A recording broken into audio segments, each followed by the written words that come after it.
আগরতলার লেক চৌমুহনী বাজারে আজ ব্যবসায়িকদের নিয়ে বৈঠক করেন মেয়র দীপক মজুমদার। কিভাবে লেক চৌমুহনী বাজারের উন্নয়ন করা যায় সেই দিকে নজর দেওয়া হবে বলে তিনি জানান। তবে বাজারে বেআইনি কাজকর্ম বন্ধ করতে বলেন তিনি। উপস্থিত ছিলেন নিগমের কমিশনার শৈলেশ কুমার যাদব এবং বাজার ব্যবসায়ী সমিতির সভাপতি ও সচিব সহ অন্যান্যরা।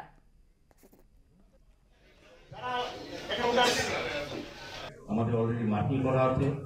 আমরা আগেও বলেছি তাদেরকে সরিয়ে যেতে, তাদেরকে হয়তো 24 ঘন্টা বা আসলে সময় দেওয়া হবে এবং নিজেরা যাতে সরে যায়, নতুন করে বাজারটা তৈরি করার চেষ্টা করবো নতুনভাবে, যাতে এই এলাকার মানুষ সুন্দরভাবে বাজারে আসতে পারে বা যারা বিক্রেতা তারা যাতে সুন্দরভাবে আধুনিকভাবে বিকাশমতভাবে বাজারটাকে তৈরি করে ব্যবহার করা যায়, সেদিকেও আমরা চেষ্টা করব। বাজার উন্নয়নের জন্য যারা যারা আমাদেরকে সহযোগিতা করবেন তাদের পক্ষে থাকবো। যারা বাজারের বিরুদ্ধে বা বাজার যাতে ভালো পরিচালিত না হয় বা বাজারকে ব্যবহার করে নিজের রোজগারের ব্যবস্থা করে তাদের বিরুদ্ধে কেউ না হোক আমিও লক্ষ্য করবো, এইখানে কেউ ছাড় পাবে না।